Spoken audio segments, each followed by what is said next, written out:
지금 당장 체온을 재어보세요. 36.5도가 안 나온다면 축하합니다.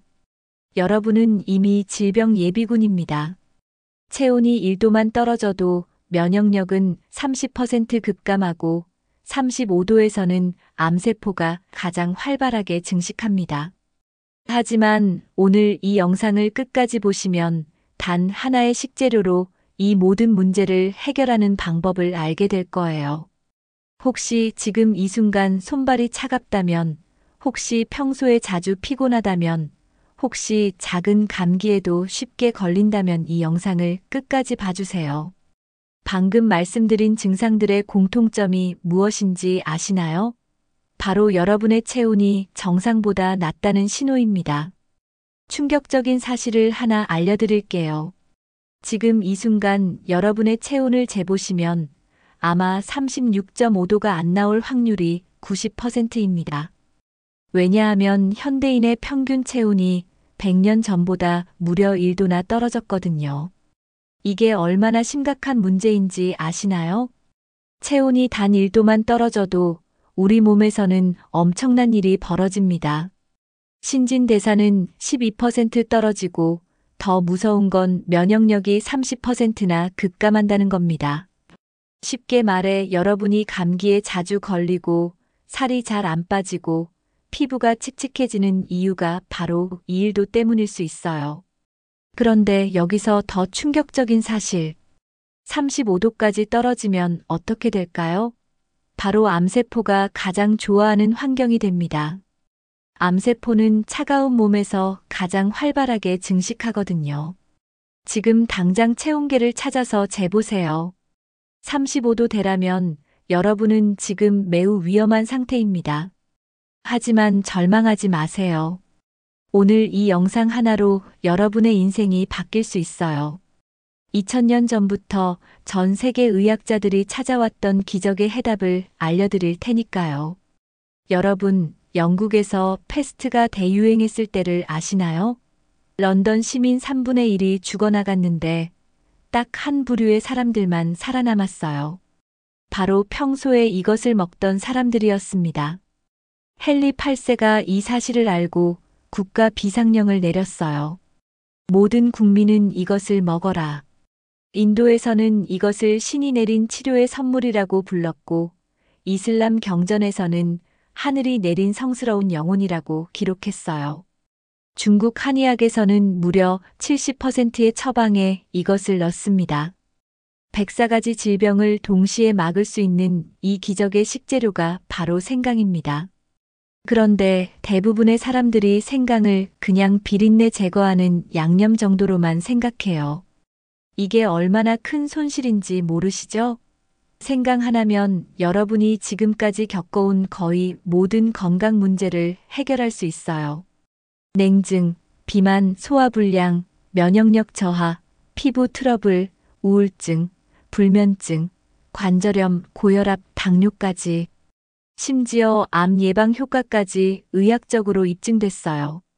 이 모든 게 생강 하나로 가능하다니 믿어지시나요? 저도 처음엔 반신반의했어요. 하지만 일본의 저명한 의학 박사 이시하라 유미의 연구 결과를 보고 완전히 충격받았습니다.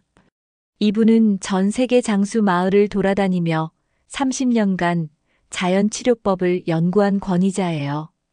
동양의학과 서양의학을 모두 섭렵한 진짜 전문가죠. 그런데 이 박사가 수십 년 연구 끝에 내린 결론이 뭔지 아세요? 모든 질병의 근원은 냉증이다. 그리고 냉증을 가장 효과적으로 해결하는 건 생강이다. 이게 바로 핵심이에요. 실제로 저도 3개월 전부터 매일 아침 생강홍차를 마시기 시작했어요. 처음엔 반신반의했는데 일주일 만에 몸의 변화를 느끼기 시작했어요. 손발이 따뜻해지고 소화가 잘 되고 감기도 안 걸리더라고요. 3개월 지난 지금은 완전히 다른 사람이 된 기분이에요. 여러분도 똑같은 변화를 경험할 수 있어요. 하지만 아무렇게나 먹으면 안 돼요. 생강의 효과를 200% 끌어내는 특별한 방법이 있거든요. 바로 생강홍차예요. 그런데 여기서 중요한 건 왜 홍차여야 하는지, 언제 마셔야 하는지, 어떻게 만들어야 하는지를 정확히 아는 거예요. 오늘 이 영상에서 여러분께 18가지 의학적으로 입증된 생강의 효능과 함께 생강홍차 만드는 법부터 하루 8번의 황금 타이밍, 그리고 절대 해서는 안 되는 주의사항까지 모든 걸 다 알려드릴게요. 특히 생강으로 자연스럽게 다이어트하는 비법과 피부가 10년 젊어지는 방법, 그리고 면역력을 30% 올리는 구체적인 실천법까지. 이 모든 걸 무료로 공개합니다. 하지만 한 가지 약속해 주세요. 오늘 이 영상을 보신 후에는 반드시 실천해 보시기 바라요. 단 일주일만 해보세요. 분명히 몸의 변화를 느끼실 거예요.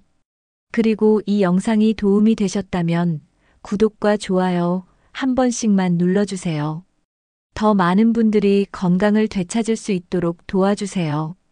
자, 그럼 지금부터 2000년 전부터 전해져 내려온 생강의 비밀을 파헤쳐 보겠습니다. 사람들의 몸이 차가워졌다. 냉증이에요.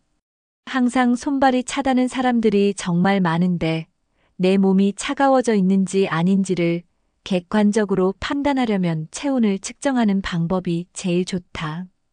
의학 교과서에는 겨드랑이에서 쟀을 때 평균 체온은 36.89도 플러스 마이너스 0.34도라고 나와 있는데 독자 여러분 중에 평균이 36.89도인 사람이 과연 있을까요? 아마 거의 없을 것이다. 내 클리닉을 방문하는 사람들의 체온을 재봐도 높아봤자 기껏해야 36.2도에서 36.3도다. 대부분 35도대, 심한 경우에는 34도대도 있다.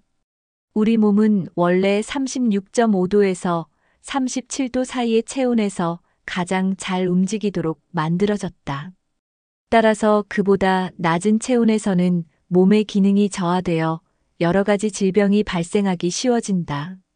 실제로 체온이 1도 떨어지면 대사는 약 12% 감소한다. 면역력은 30%가 넘게 저하된다고 한다. 35.5도의 체온이 항상적으로 지속되면 배설 기능이 저하되고 자율신경 기능 이상, 자율신경 실조증 혹은 알레르기 증상이 나오기 쉬워진다. 35도의 체온에서 암세포가 가장 왕성하게 증식하며 34도는 물에 빠진 사람을 구했을 때 살릴 수 있느냐 없느냐의 경계선이 되는 체온이다. 또 기온이나 체온이 떨어지는 겨울에는 감기나 폐렴, 뇌경색, 심근경색, 고혈압 같은 질환이 늘어날 뿐만 아니라 대부분의 질병에서 사망률이 올라간다.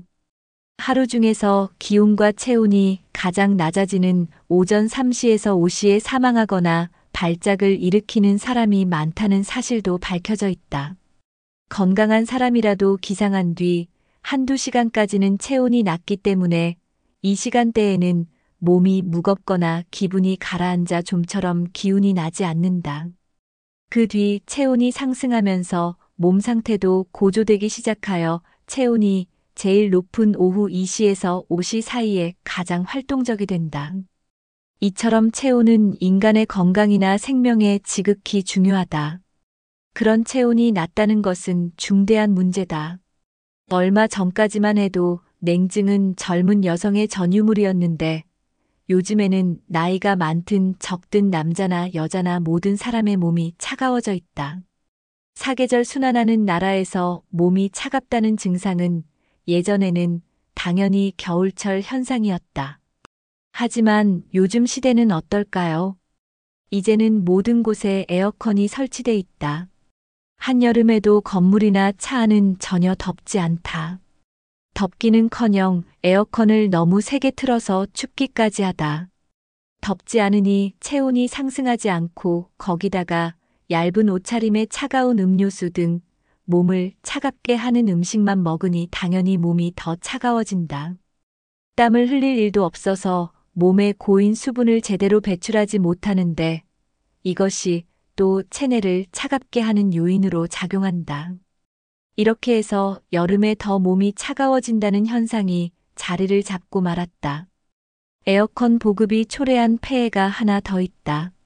실내의 온도 차가 너무 크게 벌어지다 보니 체온을 조절하는 자율신경에 엄청난 부담이 된다는 점이다.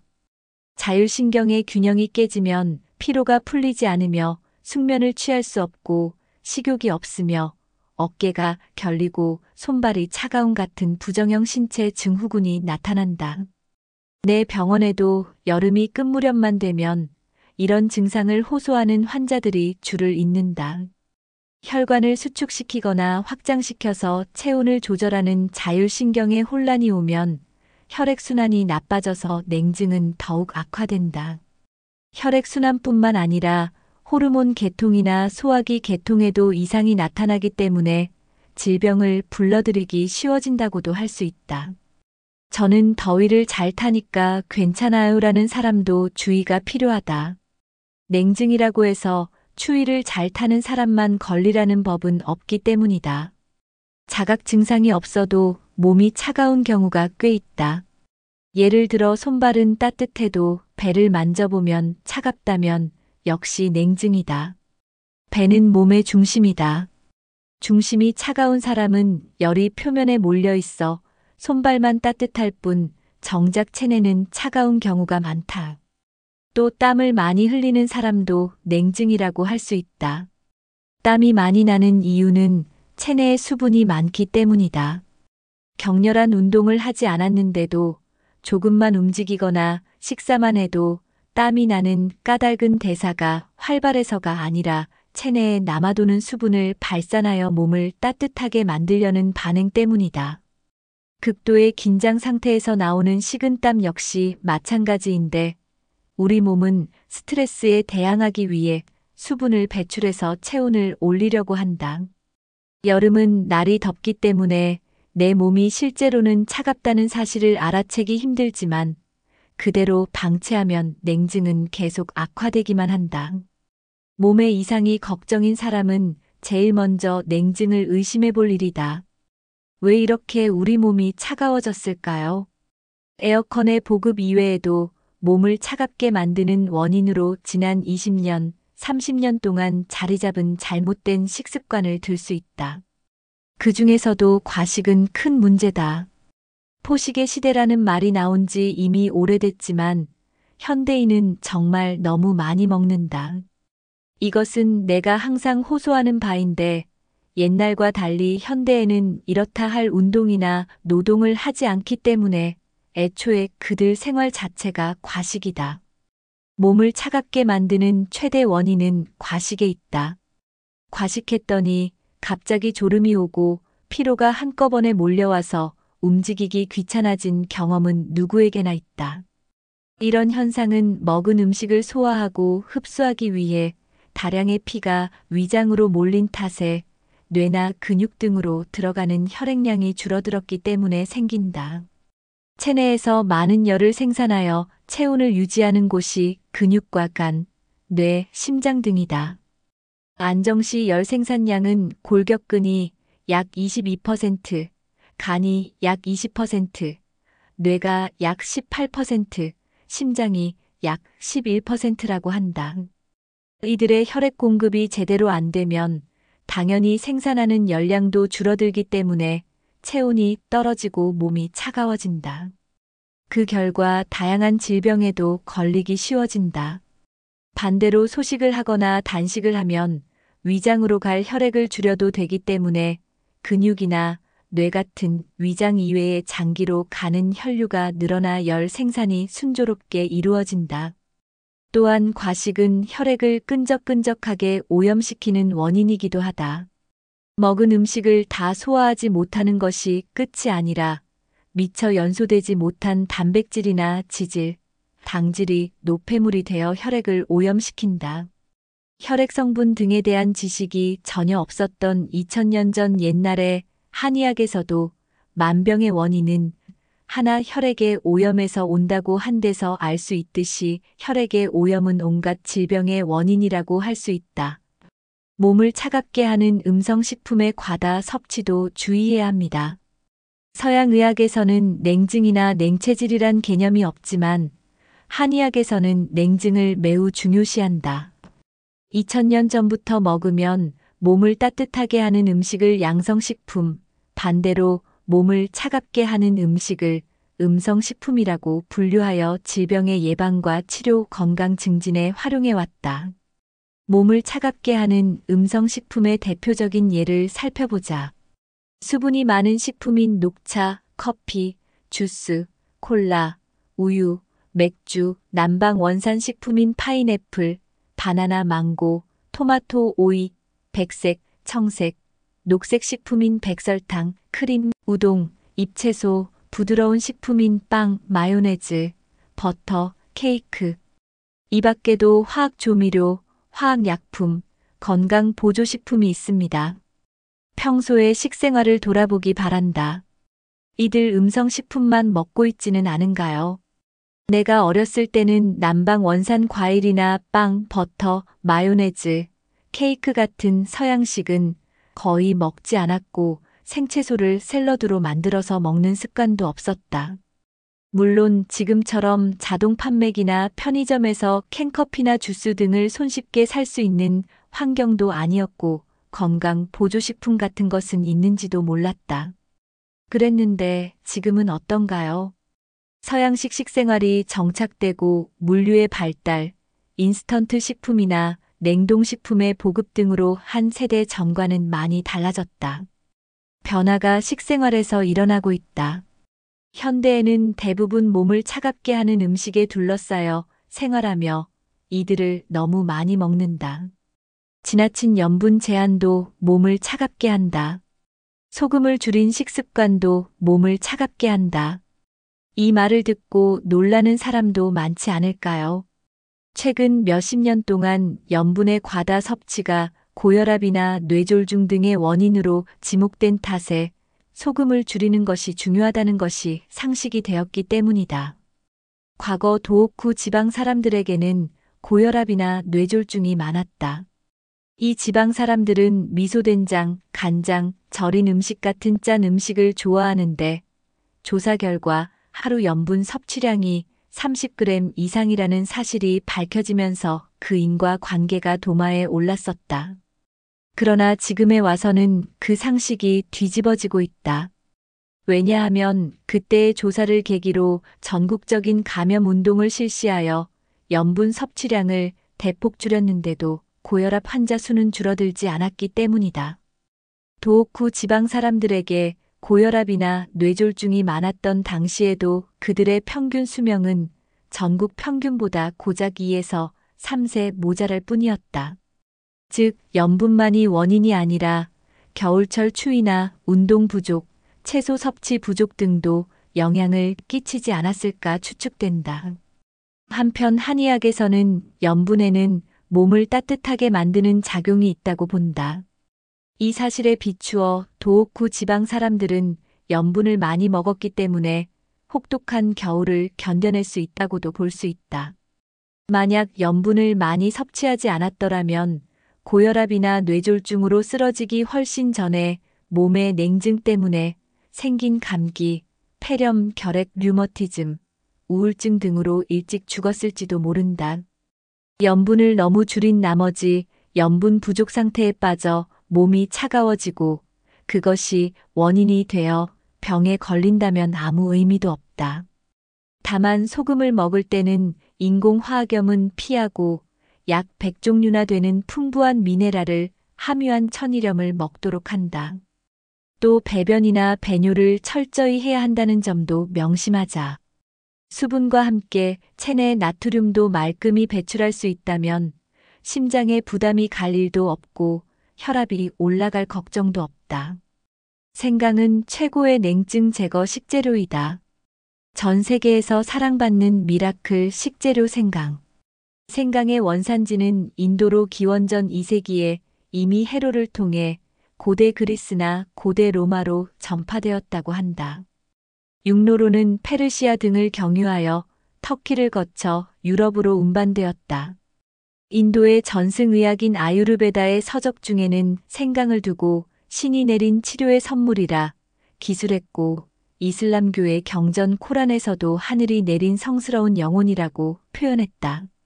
피타고라스의 정리로 유명한 그리스의 철학자 피타고라스도 생강을 소화제나 장에, 가스를 제거하는 약 구풍제로 사용했다고 하며 그 뒤를 이은 고대 로마인들은 식중독 등의 해독제로 썼다고 한다. 또한 중세 이후에는 왕가나 귀족들 사이에서 부와 권력의 상징이 되었다. 16세기 영국에서는 생강 1파운드, 약 450g을 양 한 마리와 교환했다고 하니 얼마나 귀중하게 다뤘는지 알만하다. 또 영국에서 패스트가 유행했을 때 시민의 3분의 1이 죽었는데 평소에 생강을 많이 먹은 사람은 죽지 않았다는 사실을 안 헨리 8세는 런던 시장에게 진저브레드, 생강빵을 만들라는 지시를 내렸다. 이를 계기로 이후 영국을 비롯한 서양에서는 진저브레드나 사람 모양을 한 진저 쿠키를 즐겨 먹게 되었다고 한다. 생강의 뛰어난 약효는 이처럼 2000년 이전부터 사람들의 경탄을 자아냈고 그들의 건강을 지켜왔다. 무려 70% 한약에 생강이 들어간다. 중국에서도 생강은 중의학에서 빼놓을 수 없는 존재로 널리 이용되어 왔다. 중의학의 원전이라 할 수 있는 상한론에도 생강은 몸을 따뜻하게 해서 혈류를 좋게 하고 모든 장기의 활동을 활발하게 만든다. 체내에 불필요한 체액, 체내의 고인물을 제거하며 기를 소통시킨다는 내용이 나온다. 명나라 시대에 저술된 본초 강목에도 생강은 104가지 다양한 질병을 방어한다고 기술되어 있다. 또한 한약을 보면 의사가 처방하는 의료용 한방 약재 수십 종류 가운데 무려 70에서 80%의 생강이 들어간다. 한의학을 공부하기 시작한 지 얼마 안 되었을 때 이 사실을 알고 무척 놀랐다. 이를 계기로 그때까지 아무 생각 없이 먹던 생강에 깊은 관심을 갖게 되었고 항상 감사한 마음으로 먹게 되었다. 감기약으로 유명한 갈근탕이나 위약인 안중산, 간질환에 처방하는 소시오탕, 장 이상에 쓰는 개지 가작약탕 등에도 생강이 들어간다. 생강에는 기혈수를 조정하는 작용이 있다. 생강 없이 한방은 성립되지 않는다라고 말하는 이유는 한의학에서 말하는 기혈수의 흐름을 정상으로 만들어 건강을 지키는 효능이 있다고 여겨지기 때문이다. 한의학에서는 기혈수가 정체되면 온갖 질병이 일어난다고 본다. 피의 정체를 어혈이라고 하는데 흔히 말하는 혈액이 끈적끈적한 상태다. 심장이나 혈관계의 기능이 저하되어 혈류의 흐름이 나빠지면 그 부분의 세포는 정상적으로 활동하지 못하게 되어 온갖 질병의 원인이 된다. 방치하면 염증이나 종양, 심근경색, 뇌경색 같은 심각한 질병으로 진행된다. 몸에서 땀이 난다. 붉은 얼굴, 대변이 시커멓고 냄새가 심하다 하지 정맥류가 있다. 등의 항목은 어혈 때문에 혈액이 정체되었을 때 나타나는 대표적인 증상들이다. 즉, 냉증은 혈액 오염으로도 직결된다. 또 물의 흐름이 나빠져 정체된 상태와 관련해서는 앞에서 설명했다. 그리고 기의 정체란 눈에 보이지 않는 생명 유지 에너지가 정체되는 현상이다. 활력이니 기력이니 기압처럼 기가 들어간 단어는 무척 많다. 기는 신진대사를 촉진하고 체온을 정상으로 유지하기 위해 꼭 필요한 원동력이라 할 수 있는데 기의 흐름이 방해받아 정체되면 처음에는 어쩐지 몸이 찌뿌둥하고 몸 여기저기가 아프다거나 헛배가 부르다 같은 불쾌감으로 나타난다. 심해지면 우울증이나 불면증, 만성피로 증후군 등으로 진전되기 쉽다. 생강에는 기혈수의 흐름을 좋게 해서 건강을 증진시키는 만능 작용이 있다. 냉증 외에 이런 증상에도 효과 만점. 생강에는 냉증을 제거해서 몸을 따뜻하게 하는 효과 말고도 많은 효능이 있다. 이들 약효를 소개하기 전에 생강에 들어있는 성분부터 설명하겠다. 생강의 성분 중에서 특히 주목받는 것이 알싸한 매운맛의 주 성분인 진저롤과 쇼가올이다. 생강을 가열하면 진저롤이 쇼가올로 변화한다. 진저롤에는 혈행 촉진 작용과 구역질을 억제하는 작용이 있다고 밝혀졌다. 또한 강한 살균력까지 겸비했다. 진저롤과 쇼가올 모두 항산화 작용이 있다는 사실도 알려져 있다. 어패류나 육류를 이용한 요리에 생강을 넣으면 이들의 함유된 지질의 산화를 방지할 수 있고 체내에서는 활성산소를 제거하기 때문에 노화 방지 효과도 기대할 수 있다. 생강의 껍질 바로 밑에 있는 가는관에는 정유가 들어있다. 정유는 특유의 방향을 지닌 휘발성 기름이다. 생강의 정유에는 진저베린, 진저올, 커큐민, 시트랄류, 보르네올 등 400종이 넘는 방향 성분이 들어있다. 이들 성분의 상호작용으로 생강에 다양한 약효가 생겨난다. 지금까지 전 세계에서 행해진 연구를 통해 증명된 생강의 효능을 정리해보자. 첫째, 몸을 따뜻하게 한다. 진저롤 등이 혈행을 촉진시키기 때문에 몸을 따뜻하게 하여 냉증을 개선하는 작용이 있다. 둘째, 면역력을 높인다. 백혈구의 수를 늘리고 그 활동을 촉진해서 면역력을 상승시킨다. 셋째, 담과 거담을 촉진한다. 혈관을 확장해서 혈행을 좋게 할 뿐만 아니라 체내 여러 가지 관이나 샘 조직을 자극해서 담과 가래를 제거하는 거담을 촉진한다. 넷째, 기침을 가라앉힌다. 뇌의 중추에 작용해서 기침을 없앤다. 다섯째, 해열 작용. 해열 진통제로 잘 알려진 아스피린 약효의 약 80%에 맞먹는 해열 작용이 있다고 한다. 여섯째, 진통 및 소염작용. 하루 10에서 30g의 생강 건조 분말을 투여했더니 류마티즘이나 관절염에 효과적이었다는 실험 결과가 있다. 화학약품인 소염 진통제는 위궤양 등의 부작용을 일으킬 가능성이 있으나 생강은 위벽을 보호하는 작용이 있기 때문에 그 점에서도 안심이다. 일곱째, 혈액 응고를 억제한다. 혈소판의 점도를 억제해서 혈액의 응고를 방지한다.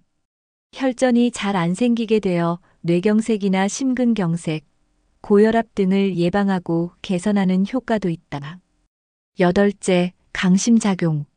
생강은 심근을 자극해서 심근의 수축력을 높이고 혈관을 열어서 혈류를 좋게 한다. 맥박이나 혈압을 완만하게 내린다. 아홉째, 위장의 소화 흡수 능력을 높인다. 위장 내벽의 혈행을 좋게 해서 위장의 활동을 활발하게 하여 소화 흡수 능력을 높인다. 생강에 함유된 진저베인이라는 성분은 강력한 단백질 분해 효소다. 파파야의 파파인, 파인애플의 브로멜린과 비슷할 정도의 효과가 있다. 열째, 위궤양을 예방한다. 생강에는 적어도 7종류의 항궤양 성분이 들어있다는 사실이 밝혀졌다. 위궤양의 원인으로 알려진 헬리코박터 파일로리를 살균하는 작용도 있다. 11째, 구역질을 억제한다. 숙취나 입덧, 배멀미 등으로 인한 구역질을 억제하는 효능이 있다. 항암제나 마취의 부작용으로 일어나는 구역질에도 효과적이다. 구역질은 신경전달물질인 세로토닌이 위장 운동을 과도하게 활성화시켜서 일어나는데 생강의 성분인 진저롤에는 세로토닌의 활동을 억제하는 작용이 있다. 12째, 항균, 항바이러스, 항기생충 작용. 생강은 강한 살균력도 지니고 있다. 감기 바이러스, 기관지염이나 폐렴 등을 일으키는 세균류 대장균과 살모넬라균, 황색 포도상구균 같은 식중독균, 칸디다나 무좀 등의 진균에 대해 항균 작용을 한다. 회충이나 필라리아뿐만 아니라 물고기에 기생하는 아니사키스 같은 기생충도 구축한다. 그러므로 생선 초밥에 곁들이는 가리와 생강을 함께 먹는 편이 좋다. 열셋째, 현기증이나 이명을 예방한다. 생강은 뇌의 혈행을 좋게 해서 현기증이나 이명을 예방하는 효과가 있다. 열넷째, 혈중 콜레스테롤을 내린다. 생강의 진저롤이 담즙의 배설을 촉진하기 때문에 혈액 중 콜레스테롤이 저하된다. 15째, 생식 기능을 개선한다. 혈행을 개선하는 작용이 있는 생강은 자궁과 난소로 가는 혈행을 좋게 하고 그 활동을 촉진하여 월경을 가볍고 정상적으로 만드는 효과도 있다. 불임에도 효과를 발휘한다. 남성에서는 정자의 운동률을 높인다고도 한다. 16째, 산화를 방지한다.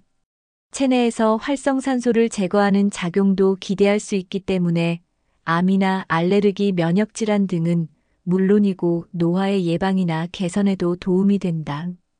17째, 우울증을 예방한다.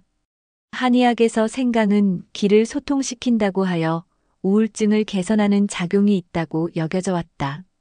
기병의 특효약인 한약 바나후박탕에 들어가는 성분이기도 하다. 18째, 해독을 촉진해서 체내를 정화한다. 혈액의 순환을 좋게 하는 동시에 발한이나 배뇨, 배변을 촉진하는 작용이 있다. 체내의 독소를 배출시켜서 몸을 정화한다. 어떤가요? 생강은 냉증 제거를 제외하고도 이렇게나 많은 효능이 있다. 게다가 하나같이 현대인이 예방하고 개선하고 싶은 증상들만 모아놓지 않았는가. 최고의 조합, 생강, 홍차와 흑설탕. 모든 질병을 예방하는 만능식품인 생강. 생강을 매우 손쉽게 지속적으로 먹을 수 있고 생활 속에 효과적으로 접목시킬 수 있도록 내가 고안한 방법이 생강 홍차다. 뜨거운 홍차에 생강을 적당량 갈아 넣고 유기농 비정제 흑설탕으로 단맛을 낸 것이다. 녹차나 뜨거운 물로는 안 될까요? 라는 질문을 자주 받는데 역시 홍차가 제일 좋다. 홍차는 녹차를 발효시켜서 만들지만 몸에 미치는 영향이 녹차와는 크게 다르다. 녹색의 녹차와 뜨거운 물은 둘 다 몸을 차갑게 하는 음성식품이다. 반면 붉은색인 홍차는 몸을 따뜻하게 하는 양성식품이기 때문이다. 또 홍차에 들어있는 카페인은 이뇨작용을 발휘해서 수독을 예방해준다. 그리고 홍차의 붉은 색소인 테아플라빈에는 강력한 항산화 작용이 있어서 체내에서 과도하게 발생한 활성산소의 제거에 도움을 줄 뿐만 아니라 감기 바이러스나 인플루엔자 바이러스에 살균 효과가 있다는 사실도 알려져 있다. 생강과 궁합이 좋고 생강의 냉증 제거 효과를 더욱 증진시키는 홍차와 조합한 생강 홍차는 손쉬운 최강의 온열 건강식품이라고 할 수 있다. 생강 홍차에 흑설탕을 넣으면 효과는 더욱 강력해진다. 백설탕은 음성식품이지만 흑설탕은 양성식품이다. 흑설탕에도 몸을 따뜻하게 하는 작용이 있다. 게다가 비타민과 미네랄도 풍부한데 칼슘 함유량은 백설탕의 150배 가까이나 된다. 트리플 온열 효과로 강력한 작용을 하는 생강 홍차는 흑설탕을 조합한 것이다. 들어간 재료가 하나같이 양성식품이기 때문에 당연히 몸을 따뜻하게 하는 힘이 강하다. 생강 홍차를 마시고 곧바로 몸이 따끈따끈해지는 효과를 실감할 수 있다. 대사가 좋은 사람이라면 마시는 중간부터 땀이 나기도 한다. 매일같이 빠뜨리지 않고 마시다 보면 감기에 잘 안 걸리게 된다. 걸렸다 하더라도 생강 홍차를 하루 서너 잔씩 마시다 보면 가볍게 지나간다. 냉체질이나 붓기, 변비나 설사, 결림이나 통증 등도 어느 틈엔가 해소된다. 하루 종일 몸이 따뜻하고 매일 편안한 몸과 마음으로 생활할 수 있다는데 놀랄 것이다. 여러 가지 몸의 이상으로부터도 해방된다. 붓기 제거로 다이어트 효과까지 있다. 몸이 심부에서부터 따뜻해져서 체온이 올라가면 대사가 좋아지기 때문에 몸에 축적된 지방도 착착 연소되기 시작한다. 대사가 좋아지면 먹은 음식이 바로 에너지로 전환되는데 이는 곧 지방이 잘 안 쌓이는 몸, 살찌지 않는 몸으로 바뀐다는 뜻이다. 전신의 장기가 활발하게 활동하고 신장의 혈류도 좋아져서 배뇨가 늘어나면서 붓기도 해소된다. 물론 위장 운동도 활발해지기 때문에 변비도 해소된다. 많이 먹지도 않는데 무슨 짓을 해도 살이 안 빠져요라는 말을 하는 사람들 대부분은 몸이 차고 냉증 탓에 대사가 나쁘기 때문에 지방이 제대로 연소되지 않으며 또 체내에 여분의 수분이나 노폐물이 쌓인 채 배출되지 않는다. 생강 홍차를 마셔서 몸을 따뜻하게 하면 이들 증상은 단숨에 해소할 수 있다. 극단적인 식사 제한이나 고강도 운동을 할 필요도 없고 무리 없이 다이어트에 성공한다. 피부도 고와져서 오늘부터 당신은 피부 미인.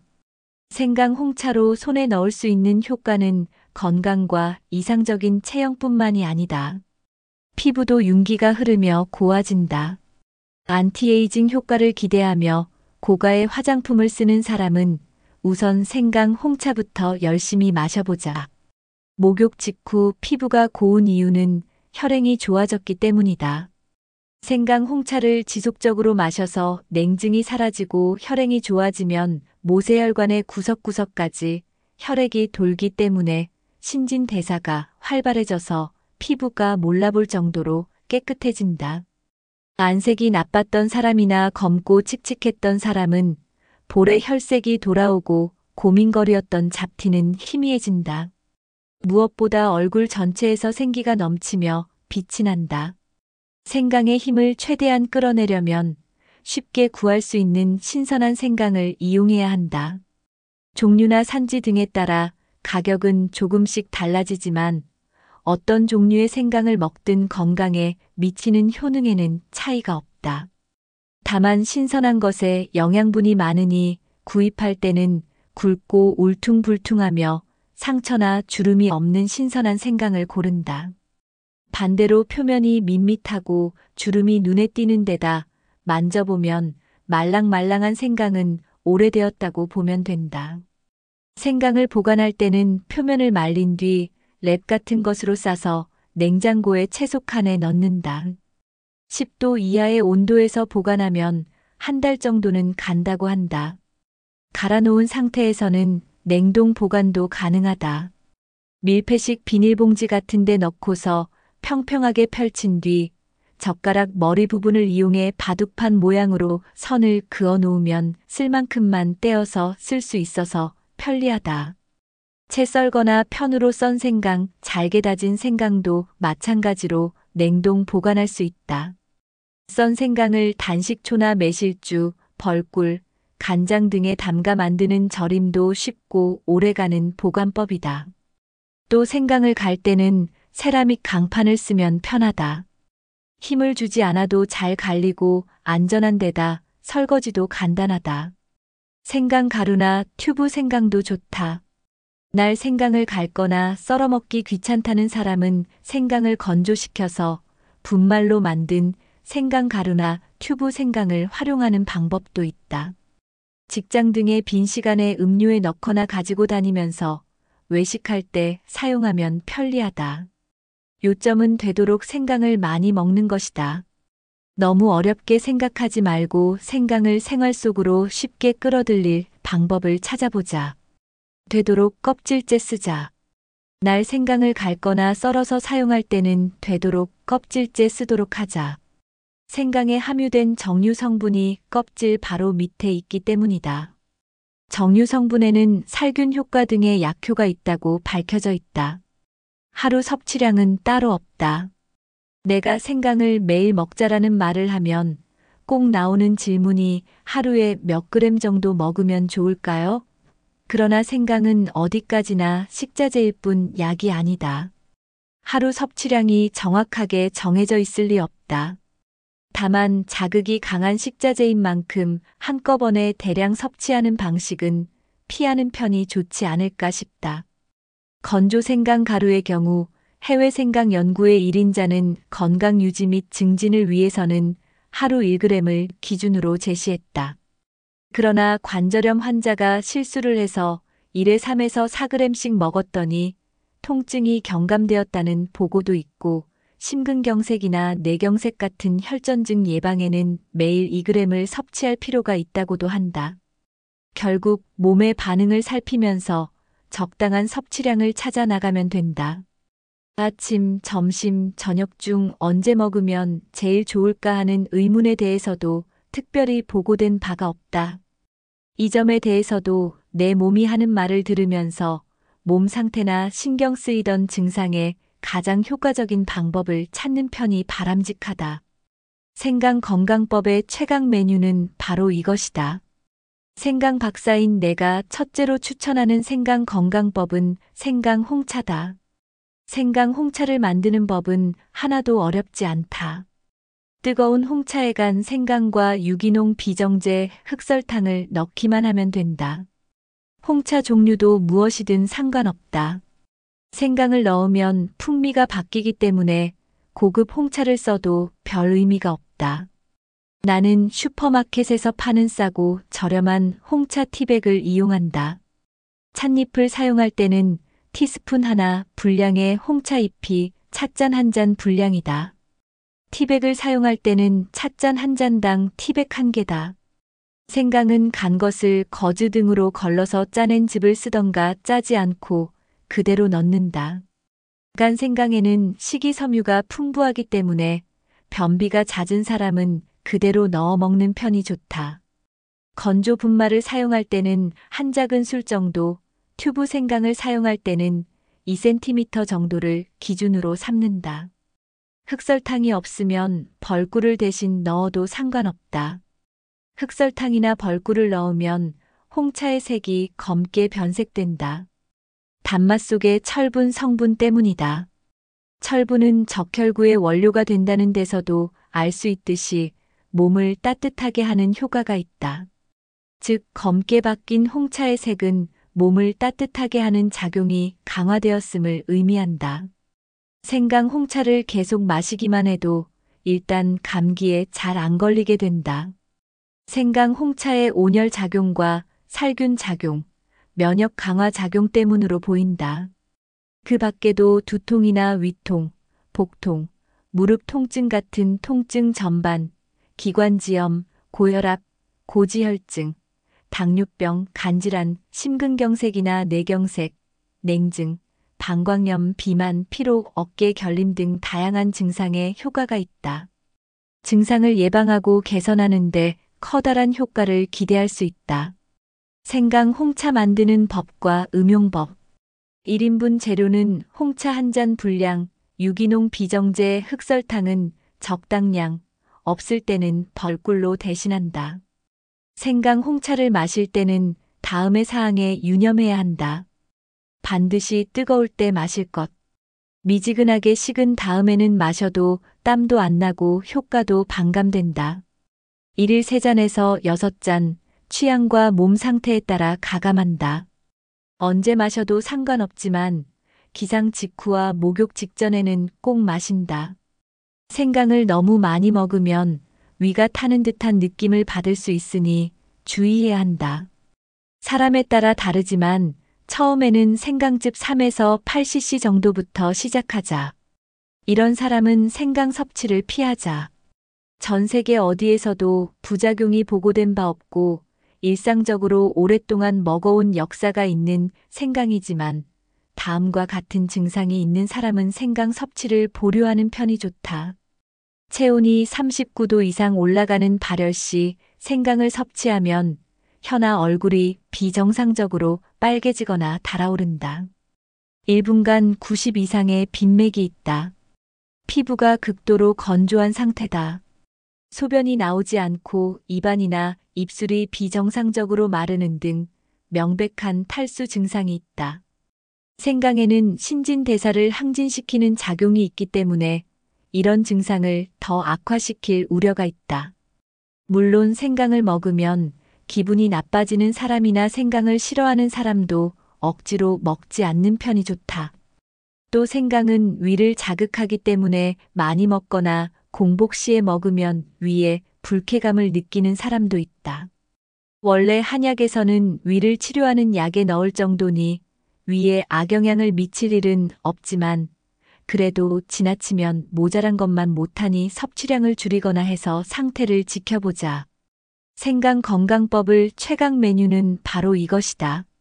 생강 건강법은 누구나 즉시 실행할 수 있으며 절대적인 효과를 기대할 수 있는 방법이지만 이왕 할 바에는 빠르고 확실하게 효과를 실감할 수 있는 편이 좋다. 그래야만 오래 계속하기 위한 동기부여도 되기 때문이다. 여기서 소개하는 8가지 포인트를 철저하게 지키면 지긋지긋했던 냉체질이나 통증, 질병, 비만, 피로, 피부 고민이 한꺼번에 해소될 것이다. 심신의 건강과 이상적인 체험과 아름다움이 한꺼번에 손에 들어온다. 속는 셈 치고 꼭 한번 실천해 보기 바란다. 포인트 1. 생강 홍차를 하루 3잔에서 6잔 마신다. 생강 건강법의 기본 중의 기본이다. 내 오랜 연구의 결과 생강 홍차만큼 손쉽게 게다가 효율적으로 생강을 섭취하는 방법은 없다고 단언할 수 있다. 생강 홍차를 하루 3잔에서 6잔씩만 마시면 놀랄 정도로 몸이 좋아진다. 지금까지 습관적으로 커피나 녹차를 마셔왔다면 이제부터는 생강 홍차로 바꿔보자. 뜨거운 남국이 원산인 커피나 녹차는 몸을 차갑게 만든다. 그다지 운동을 하지 않는 사람이 이들을 매일 마시면 자기도 모르는 사이 냉한 체질로 변할 우려도 있다. 차를 마실 때는 생강 홍차로. 이 점을 잊지 말자.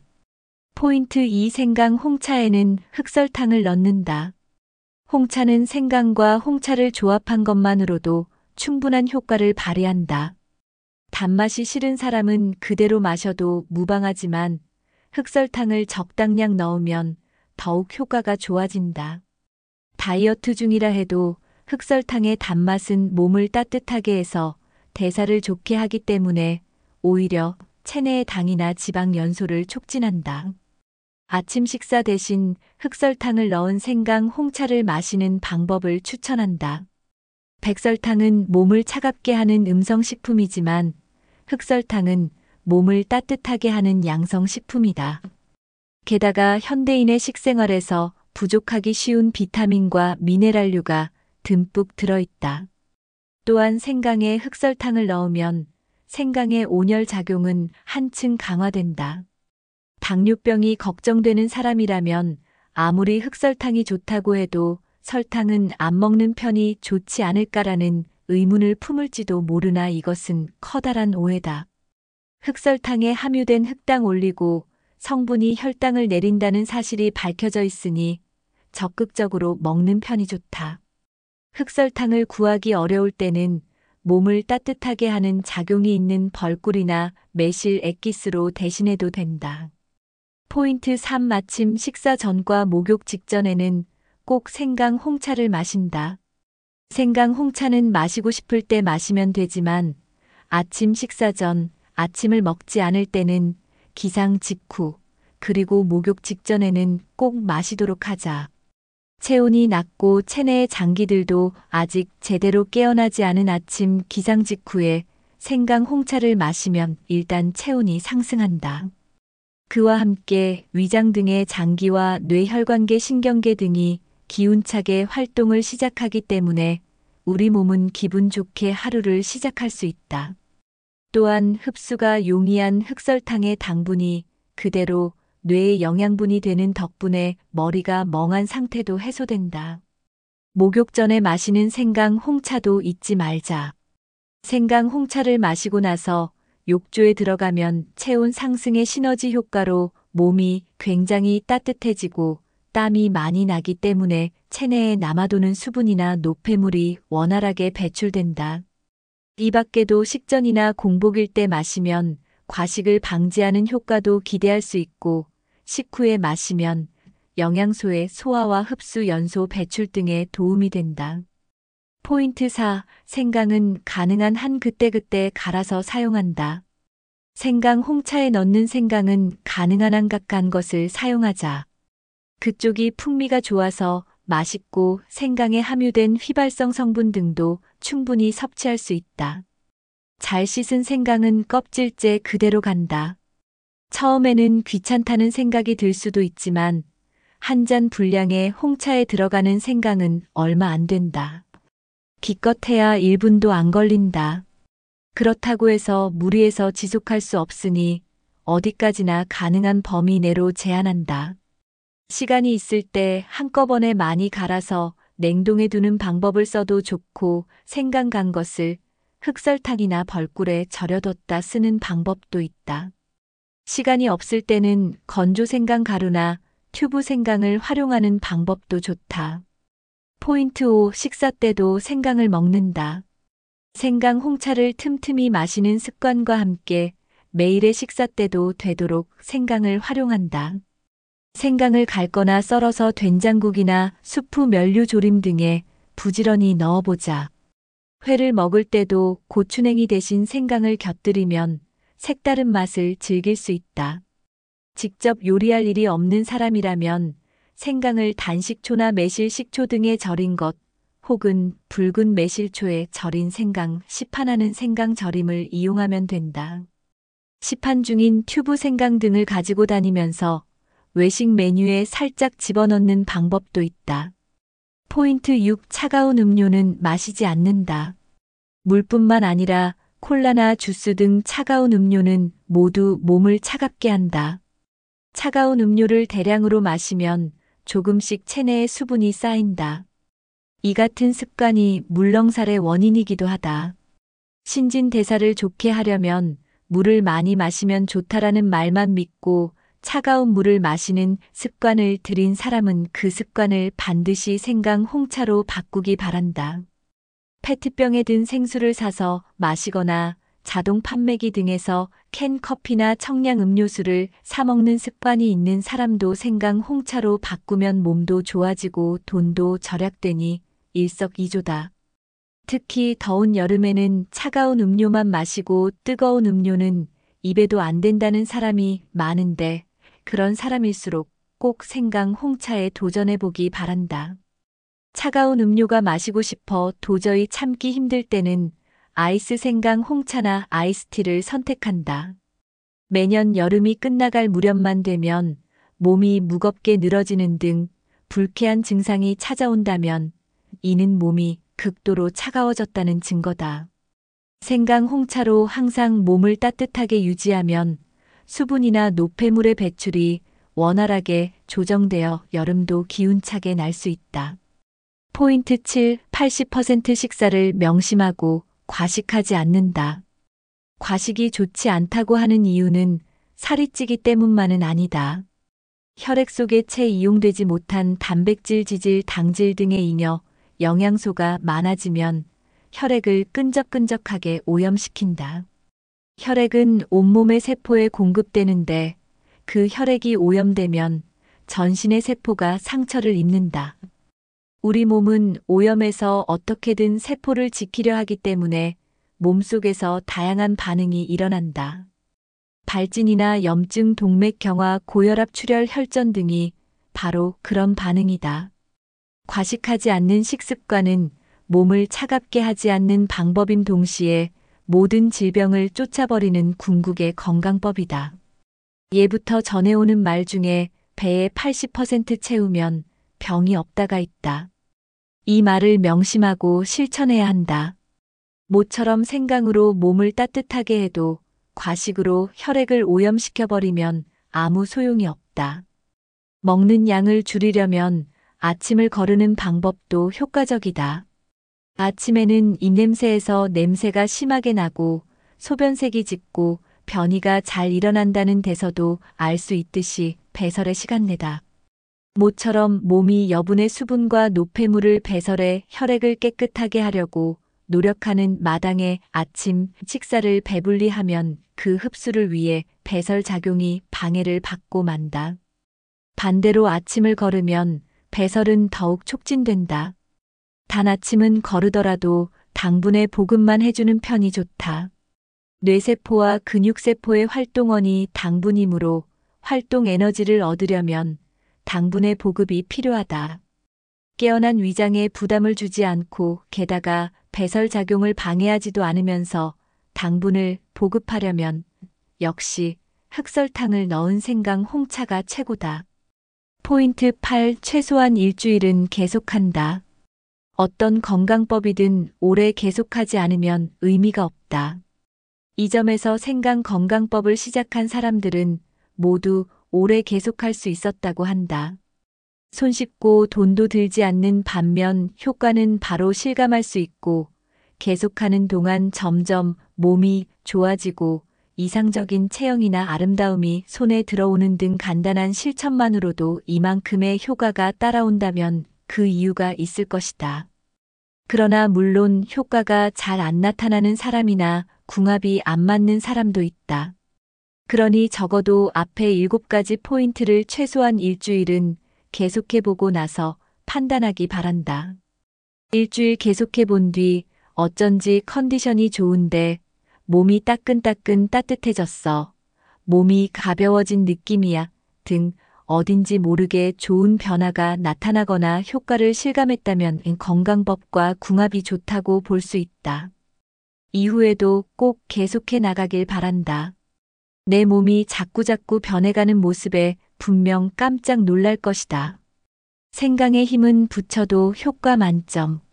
내가 생강을 경외로운 만능 식재라고 단언하는 이유는 먹어서뿐만 아니라 피부로 성분을 흡수하는 방법으로도 건강 촉진에 절대적인 효과를 발휘한다는 점 때문이기도 하다. 바깥쪽에서부터 따뜻하게 하는 생강 찜질과 생강 목욕이 그 방법이다. 생강의 힘을 피부로 직접 흡수하자. 원래 온찜질이나 목욕에는 몸을 따뜻하게 하는 대단한 효과가 있다. 여기에 생강이 지닌 보온 작용과 혈행 촉진 작용, 소염 작용 등이 더해지면 호랑이의 날개를 달아준 격이다. 질병은 항상 혈행이 나쁜 곳, 즉 차가운 부분에 생긴다.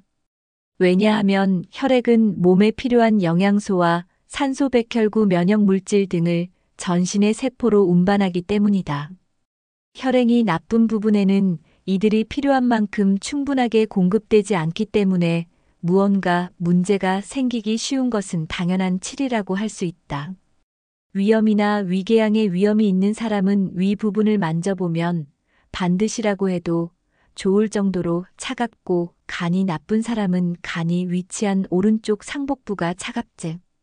산부인과 질환이나 방광염에 걸리기 쉬운 사람, 부종으로 고민하는 사람은 하복부가 차다. 또 어깨 결림이나 요통목의 통증 등이 만성이 되면 그 부분은 혈행 장애가 되어 차갑게 식는다. 생강 찜질과 생강 목욕은 혈행을 개선해서 환부 혹은 전신을 따뜻하게 하는데 절대적인 효과를 발휘한다. 결림이나 통증도 경감되니 반드시 실천해보자. 생강 찜질을 알면 무서울 것 없다. 생강의 외용 요법 중에서 가장 대표적인 것이 생강 찜질이다. 생강 찜질을 하면 웬만한 몸의 이상은 개선될 정도로 효과가 좋으니 가정 요법의 한 축으로 삼고 익혀두면 좋다. 근육이나 관절의 통증, 색색거리는 기침, 하체의 붓기나 부종, 위장의 통증, 생리통 등이 있을 때 환부를 생강 찜질로 따뜻하게 하면 그 직후 서서히 열기가 올라오면서 증상이 가라앉는다. 환부뿐만 아니라 전신도 따뜻해져서 땀이 많이 나기 때문에 결림이나 통증 등의 불쾌한 증상도 깨끗이 사라진다. 드물게 생강의 자극으로 피부가 빨개지거나 염증이 생기는 사람이 있다. 원래 피부가 약한 사람은 염증이 생기지 않을 정도로 생강즙을 희석할 필요가 있다. 특히 피부가 얇은 얼굴에 생강 찜질을 댈 때는 주의가 필요하다. 먼저 몸의 다른 부분에 시험해봐서 이상이 없음을 확인한 다음에 한다. 또 요통이나 근육통 등의 통증을 바로 해소하고 싶을 때는 고추를 더한 고추 생강 찜질도 효과적이다. 생강 목욕이 체내에 쌓인 여분의 수분을 배출시킨다. 생강 목욕을 하면 목욕 중에도 물론 몸이 따끈따끈하게 되지만 목욕이 끝난 뒤에도 전신에서 땀이 솟아나올 정도로 온열 효과가 유지된다. 관절이나 근육의 결림이나 통증, 류머티즘, 냉체질, 신우신염, 방광염, 부인병, 불면 등의 효과를 발휘하고 그 밖에 물렁살이 붙은 사람에게도 추천하고 싶은 목욕법이다. 또 생강을 넣은 생강 조격은 하체의 컨디션이 나쁠 때는 물론이고 무좀이나 아토피, 가벼운 동상 등에도 효과적이라고 한다. 생강 목욕 주머니를 만드는 법과 사용법. 재료는 생강 큰 것 1개 약 75g, 신생강이 좋다. 면주머니 1장. 사용법의 포인트로 목욕물이 미지근하면 성분이 피부로 충분히 흡수되지 않으니 40도 정도의 온도의 물에 10에서 15분간 몸을 담그는 방법이 제일 좋다. 이런 사람은 생강 섭취를 피하자. 전 세계 어디에서도 부작용이 보고된 바 없고 일상적으로 오랫동안 먹어온 역사가 있는 생강이지만 다음과 같은 증상이 있는 사람은 생강 섭취를 보류하는 편이 좋다. 체온이 39도 이상 올라가는 발열시. 생강을 섭취하면 혀나 얼굴이 비정상적으로 빨개지거나 달아오른다. 1분간 90 이상의 빈맥이 있다. 피부가 극도로 건조한 상태다. 소변이 나오지 않고 입안이나 입술이 비정상적으로 마르는 등 명백한 탈수 증상이 있다. 생강에는 신진대사를 항진시키는 작용이 있기 때문에 이런 증상을 더욱 악화시킬 우려가 있다. 물론 생강을 먹으면 기분이 나빠지는 사람이나 생강을 싫어하는 사람도 억지로 먹지 않는 편이 좋다. 또 생강은 위를 자극하기 때문에 많이 먹거나 공복 시에 먹으면 위에 불쾌감을 느끼는 사람도 있다. 원래 한약에서는 위를 치료하는 약에 넣을 정도니 위에 악영향을 미칠 리는 없지만 그래도 지나침은 모자람만 못하니 섭취량을 줄이거나 해서 상태를 지켜보자. 생강 찜질이나 생강 목욕 등 외용으로 쓸 때도 마찬가지다. 피부가 약해서 생강의 자극에 따끔거리거나 빨갛게 부어오르는 사람은 사용을 중단하든 희석시킨 생강으로 얼굴 이외의 부분에 테스트해본 다음 시도하자. 여러분, 오늘 이 영상을 통해 생강의 놀라운 힘에 대해 알아보았습니다. 2000년 전부터 인류가 찾아온 건강의 비밀, 바로 생강이었습니다. 생강 하나로 104가지 질병을 예방할 수 있고 면역력을 30%나 향상시킬 수 있으며 체온을 1도나 올릴 수 있습니다. 더 나아가 자연스러운 다이어트 효과와 피부 미인 변신, 그리고 전신 건강 개선까지 얻을 수 있죠. 오늘부터 시작해보세요. 아침에 일어나서 생강홍차 1잔, 목욕 전에 생강홍차 1잔. 단 일주일만 실천해보시면 몸의 변화를 직접 느끼실 수 있을 거예요. 더 이상 비싼 건강 보조식품이나 화학약품에 의존할 필요 없습니다. 신이 내린 치료의 선물, 생강으로 여러분의 건강한 삶을 되찾으세요. 구독과 좋아요는 더 많은 건강 정보를 위한 큰 힘이 됩니다. 댓글로 여러분의 생강홍차 경험담도 들려주세요. 감사합니다.